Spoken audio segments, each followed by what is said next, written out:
क्या है आध्यात्म? दर्शन, चिंतन धारा, विद्या या संस्कृति की परंपरागत विरासत। आध्यात्म दर्शन यानी जीवन का शाश्वत सत्य। मानव जीवन से जुड़े शाश्वत सत्यों को जानिए और समझिए उपासक डॉक्टर सोहन राज तातेड़ से हमारे खास कार्यक्रम आत्मविज्ञान में। आत्मविज्ञान यानी सही दृष्टि, सही सोच। भाइयों और बहनों, मातृशक्ति को नमन।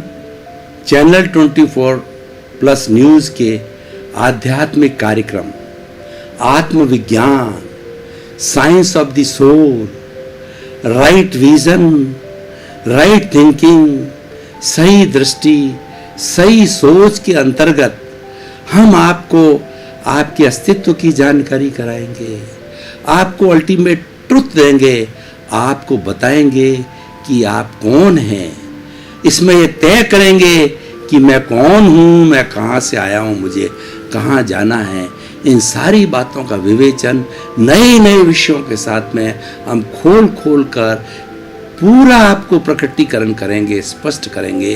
तो आज हम इसी क्रम में एक बहुत सुंदर विषय लेकर के आए हैं, पुण्य और पाप। पुण्य पाप जगत विदित है, बच्चा बच्चा पुण्य पाप से जानता है। और हमारी भारतीय संस्कृति के अंदर तो जो आध्यात्म विश्वास करते हैं, जिसके माता पिता धार्मिक होते हैं, बच्चे को घूंटी के साथ में पुण्य और पाप पिलाते हैं। हमारे चारों तरफ सत्संग हो रही है, इतने बड़े अभी चातुर्मास का समय है, चारों तरफ सभी धर्मों के आचार्य लोग, साधु है, संत है, पुण्य और पाप की व्याख्या करते हैं। क्योंकि हमारा जीवन से जुड़ा हुआ तत्व है वह पुण्य पाप ही तत्व है। हम जो पीछे से लेकर के आए हैं, हम जन्म जन्मांतर से जो लेकर के आए हैं, वह पुण्य पाप का चिट्ठा है। वो 8 कर्मों का चिट्ठा है। ज्ञानावर्णीय, दर्शनावर्णीय, वेदनीय, मोहनीय, ऐश्य, नाम, गोत्र और अंतराय, ये 8 कर्म हैं। ये 8 कर्मों का जो पुलिंदा है, ये हमारा कार्मण शरीर है, ये हमारा लिंग शरीर है, ये हमारा कॉजल बॉडी है। यही हमको भटका रहा है। 84 लाख जीवा योनि में भटकाने वाला केवल ये कार्मण शरीर है। सारी सृष्टि जो है शुद्ध है। 84 लाख जीवा योनियां जो है वो शुद्ध है, वो निर्दोष है। मेरी आत्मा शुद्ध है, पर दोष कहाँ है? ये दोष जो है वो 8 कर्मों का पुलिंदा है, पुण्य पाप है। देखिए, 8 कर्मों को मैं 2 भागों में विभाजित करता हूँ, जिसके अंदर घाती कर्म कौन से हैं? घाती कर्म है ज्ञानावर्णीय, दर्शनावर्णीय, मोहनीय और अंतराय। ये 4 घाती कर्म करते आत्मा का गला घोंटते, आत्मा की घात करते हैं, आत्मा को अवरुद्ध करते हैं, आत्मा को अपना स्वरूप प्रकट नहीं होने देते हैं, आत्मा को मोक्ष में नहीं जाने देते हैं, आत्मा को 84 लाख जीवा योनि में घुमाते हैं और उसको बार बार आत्मा को जन्माते हैं, बार बार उसको दुख की अनुभूति करते हैं। बार बार जन्मना सबसे बड़ा दुख है। माँ के पेट के अंदर बच्चा जब आता है, जब माता का अंडज और पिता का शुक्र दोनों संभोग के समय मिलते हैं, तो मिलकर के दोनों ये जीव होते हैं। दोनों समाप्त होकर के एक तीसरा नया जीव पैदा होता है। नया जीव का अवतरण होता है, नया जीव अवतार लेता है और वो एम्ब्रियो बनता है, वो भ्रूण बनता है। और उसी समय से बड़ा होते होते माँ के गर्भ के अंदर 9 महीने के बाद के अंदर वो एम्ब्रियो एक बच्चे के रूप में, नर या मादा के रूप में बाहर आता है और वो अपना पुण्य पाप साथ में लेकर के आता है। जब वो जीव बाहर में आता है तो माता उसको घूंटी के साथ कहती है कि तू सोहन राज है, जैसे मैं हूँ। मेरी माता पिता ने नामकरण किया, मेरे पे ठप्पा लगाया कि जा से तू सोहन राज है। और मैं 75 साल से सोहन राज बताता आया, देखता आया, पुण्य पाप को भोगता रहा। अब देखिए, जाति वाले आए, हमारे पारिवारिक जन आए, उन्होंने कहा कि तेरी गोत है वो तातेड़ है, तू ओशवाल है। ये दूसरा ठप्पा मारा। फिर उसके बाद में धर्म के लोग आए, साधु आए हमारे। हम जैन धर्म के माता पिता अनुयायी हैं, उन्होंने नया ठप्पा मारा कि जैन तेरा धर्म है। कितने ठप्पे लग गए, सोहन, राज, तातेड़, ओसवाल गोत्र और जैन धर्म का अनुयायी। ये ठप्पा लेकर के 75 साल से मैं चल रहा हूं और ये पुण्य पाप की श्रृंखला को भोग रहा हूं। भाई और बहनों, पुण्य पाप पीछे से लेकर आए। मैं बात कर रहा था घाती कर्मों की, ये आत्मा की घात 4 करते हैं, एब्सोल्यूट पाप है। अब 4 कर्म ऐसे है, देखिए कि इस शरीर के अंदर जड़ और चेतन 2 है, इसके अंदर विनाशी अविनाशी 2 है, तो भीतर अविनाशी भी है। अभी ये शरीर तो सारा जड़ तत्व है, तो जो अविनाशी है वो आत्मा की घात करने वाले 4 तत्व मैंने बताए, वो घाती कर्म में अब शरीर से जुड़े हुए, क्योंकि दोनों का लक्षण अलग अलग है।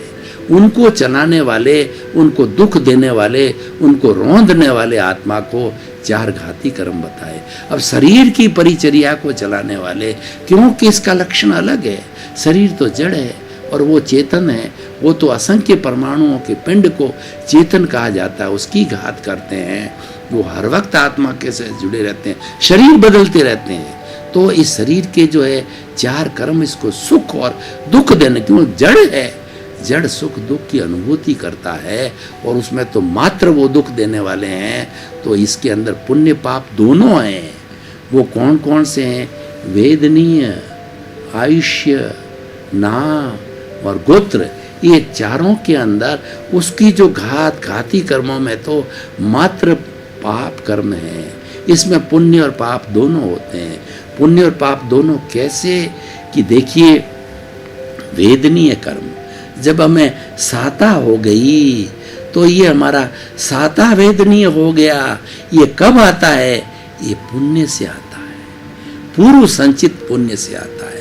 और दूसरा असाता वेदनीय, जब हमारे शरीर में बीमारी हो गई, तकलीफ हो गई, वेदना हो गई, इंद्रियां शिथिल हो गया, लकवा हो गया, कैंसर हो गया, हार्ट हो गया, डायबिटीज हो गई, ब्लड प्रेशर हो गया, असाता वेदनीय प्रारंभ हो गया।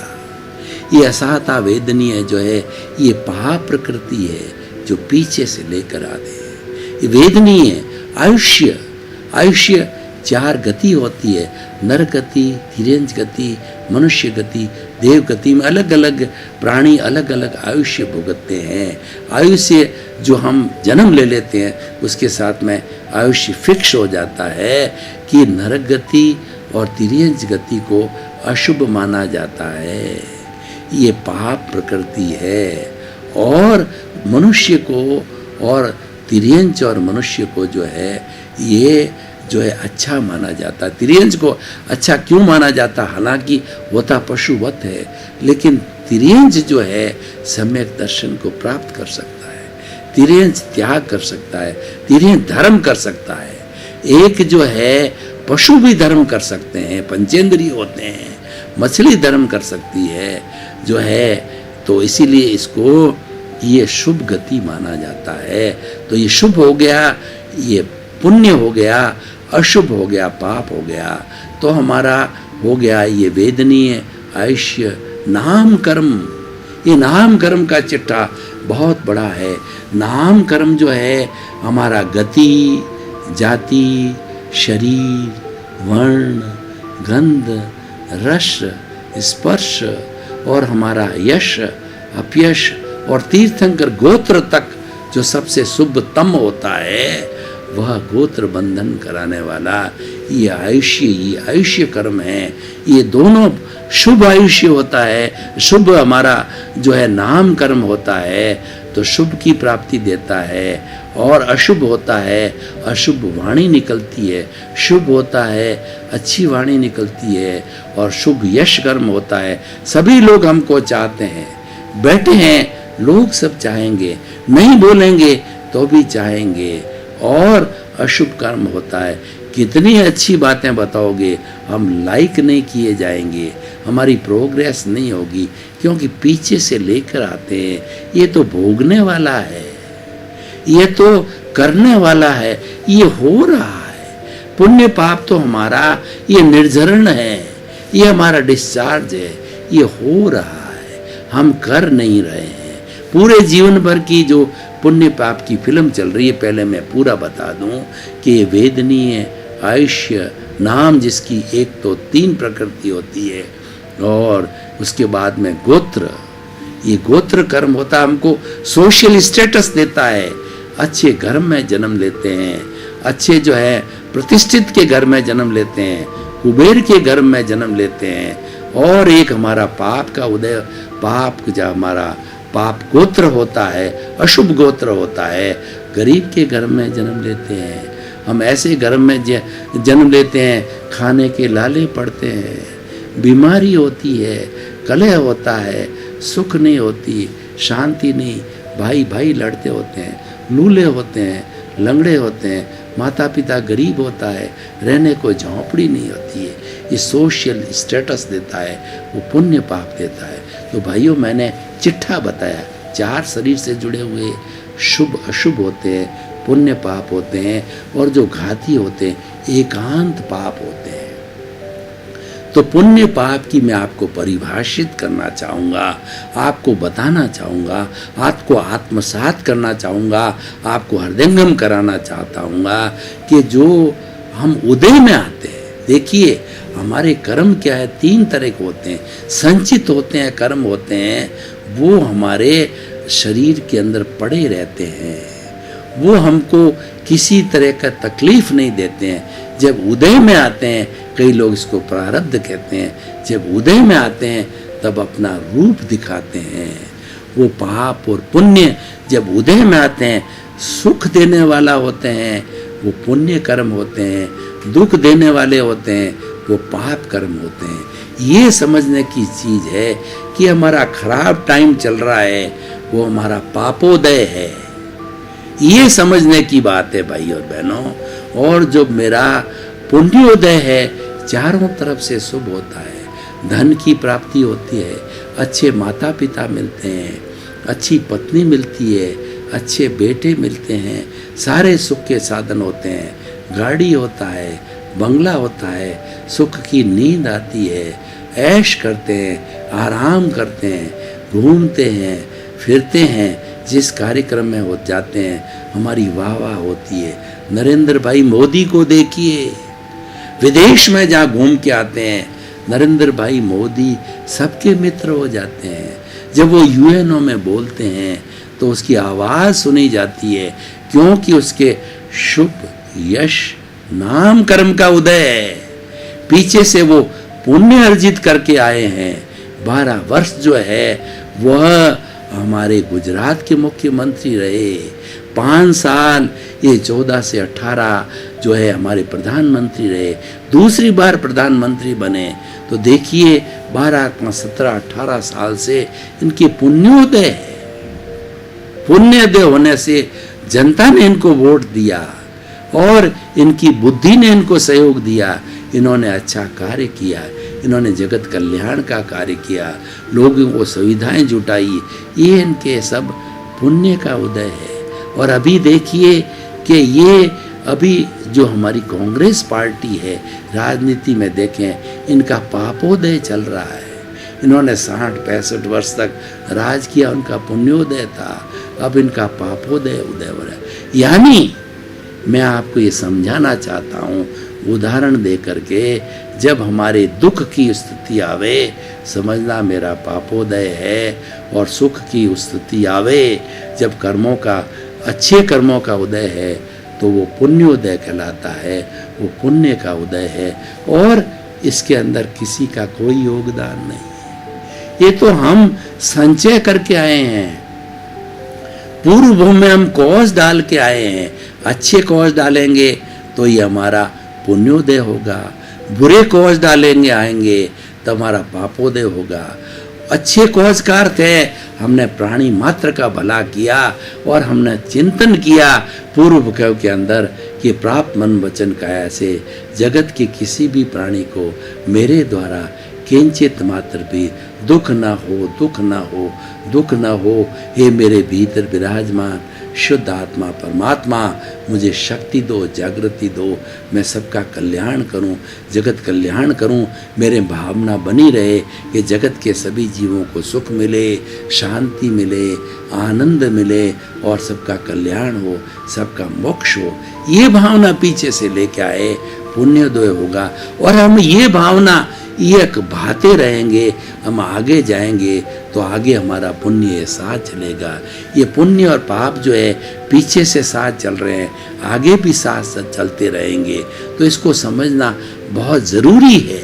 जब हम पुण्य और पाप की बात समझेंगे तो हम किसी को कष्ट नहीं देंगे, हम नकारात्मक सोच नहीं लाएंगे, किसी के बुरे प्रति भावना नहीं लाएं। हम तुरंत समझ जाएंगे कि किसी के प्रति बुरा भावना लाए तो हमारे कौज पाप के पड़ जाएंगे। किसी के प्रति पवित्र भावना लाए, सबके अस्तित्व को समझा, प्राणी मात्र को समझा, सबके भले की बात सोचेंगे तो हमारे पुण्य के बीज पड़ेंगे। ये दृष्टि जागृत होनी चाहिए। पुण्य और पाप को समझने का अर्थ यह है हमारी दृष्टि जागृति हो गई। हम पुरुष बने हुए हैं तो हमारा ज्ञान जागृत होगा। और जिन लोगों ने ज्ञान नहीं लिया है उन्हें लेना चाहिए। ज्ञान व्यक्ति को पुरुष बनाता है। ज्ञान जो है हमारे अहंकार को मृत वर्त कर देता है, उसको पछाड़ देता है, उसको मार देता है। जो अहंकार रूपी जो फुफकारता है उसको मृतवर्त करने का मतलब जहर की थैली को निकाल दिया। हमारे भीतर जो फुफकारता है, अहंकारता है, ज्ञान इसके थैली जो भीतर जहर की है उसको निकाल करके अहंकार को मृतवत कर देता है। जब अहंकार मृतवत हो जाता है तो सब कुछ ठीक हो जाता है। और फिर जो हमारा पुण्य पाप का चिट्ठा पूर्व जन्म का है वो बाकी रहता है, वो धीरे धीरे पिघल जाएगा। हमारे नए कर्मों का बंधन रुक गया, हमारा चिंतन शुद्ध हो गया। और अब हम भटक भी गए तो हम सामायिक आलोचना, प्रतिक्रमण, प्रत्याख्यान करता जाएंगे, लेकिन सेंटर में पुण्य पाप रहेगा। हमें हर वक्त जागृति रहेगी। हमें पाप का संचय नहीं करना है, क्योंकि पाप के कारण ही हमने कष्ट भोगे हैं। हमको पुण्य का संचय करना है, हमको जागृत रहना है। अच्छी भावना करेंगे पुण्य आएगा, बुरी भावना करेंगे पाप आएगा। इसलिए पुण्य और पाप का ये विषय सर्वग्राह्य है, सबको अच्छा लगेगा। इसको धारण करो, इसको जीवन में उतारो कि सभी प्राणी दुनिया में 84 लाख जीवा योनि के समस्त प्राणी जीना चाहते हैं। कोई मरना नहीं चाहता, कोई दुख नहीं चाहता, सभी सुख चाहते हैं। तो सुख प्राप्ति करने के लिए क्या करना है? किसी को कष्ट मत दो। वो अपने कर्मों के अधीन जी रहा है, वो पुण्य पाप के अधीन जी रहा है। सुख पा रहा है पुण्योदय है, दुख पा रहा है पापोदय है। आप उसमें क्यों टांग अड़ाते हो? ऐसा करता है, वैसा करता है, वो खराब है, वो निकम्मा है, वो अच्छा नहीं है, वो गलत व्यक्ति है। अरे जाएगा, नरक में जाएगा तो वो जाएगा, तुम क्यों जा रहे हो? तुम उसके प्रति जितनी भावना बांधते हो, जितना प्रतिक्रिया करते हो, जितना ओपिनियन देते हो, जितना अपना भाव बिगाड़ते हो, तो आपके बुरे भावों से पुण्य का संचय होता है। आप तो उसको जो मध्यस्थ भाव से देखो, तटस्थ भाव से देखो कि वो भी अकर्ता है, मैं भी अकर्ता हूँ, वो भी निर्दोष है, मैं भी निर्दोष हूँ। जगत, संपूर्ण जगत निर्दोष है, 84 लाख जीवा योनि निर्दोष है, मैं भी निर्दोष हूँ। सबको निर्दोष जानो। जब सबको निर्दोष जानने लग जाओगे तो आपके गाली देने वाले को भी आप निर्दोष मानोगे, और आपको जो है प्रशंसा करने वाले को भी निर्दोष मानोगे, निंदा वाले को भी निर्दोष मानोगे। क्योंकि जो आपकी निंदा करने वाला आया है, आपको ठोकने वाला आया है, आपको पीटने वाला आया है, आपको घर से बाहर डालने वाला आया है, आपकी इंसल्ट करने वाला आया है, वो स्वयं नहीं आया है, वो आपने बुलाया है। स्वयं कोई नहीं आता है, आपके कर्म बुलाते हैं। और आपके कर्म इसीलिए बुलाते हैं कि पुण्य पाप का आपका उदय आया है, कर्मों का उदय आया है, और ये व्यवस्थित शक्ति उसको बुलाती है। फला आदमी से आपने फला आदमी के पैसे पूर्व जन्म में एक्स के पैसे खा लिए 50,000 और ब्याज सहित 60,000 रुपया हो गया। तो अब क्या हो गया, फला व्यक्ति आपके से परिचित अपरिचित बन के आएगा और आपसे 60,000 रुपया लेके जाएगा और वो वापस नहीं चुकाएगा, क्योंकि वो हिसाब चुकता किया है। उसको निर्दोष मानो कि मैंने खाया था तब वो लेने आया है, अब ले गया, मेरा हिसाब चुकता हो गया। उसके प्रति क्या राग करना, उसके प्रति क्या द्वेष करना, वो तो आपका पुण्य और पाप था। उदय में आए, आपने भोग लिया, तो आप उसको निर्दोष मानो। जितना जितना निर्दोष मानोगे, नए नए कर्मों का बंधन नहीं होगा। भाव मत बिगाड़ो, भाव नहीं बिगड़ेगा। आपने उसको निर्दोष नहीं माना, दोषित माना, नए पाप पुण्य का सृजन कर रहे हो, नए कॉज डाल रहे हो, नए बीज डाल रहे हो।